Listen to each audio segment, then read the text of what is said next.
Hi, and welcome to another edition of Lee's Thoughts. And today I purchased the VTEK Impact Wrench. So my wife and I are going full-time RVing, so we're laying in a lot of supplies that we know we're going to need on the road or may need on the road. And an impact wrench for lug nuts and putting jack stands down on the trailer and stuff. Just, I know that I'm not going to want to do that manually, so I wanted an impact wrench to do that. So let's open this up and see what we got, shall we? So I like this one because it went up to 370 foot-pounds, which should, not always, but should probably remove a lug nut. So this came with battery chargers and two big batteries. I thought that was pretty cool. Comes with, I don't know what these little rubber washers are for. We'll have to look that up. And a set key.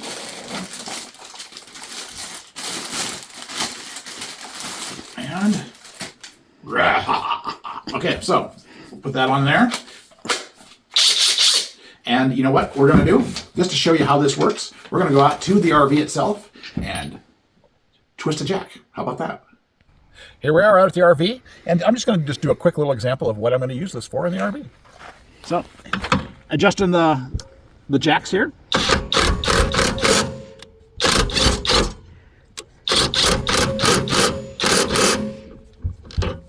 Just like that. Love it.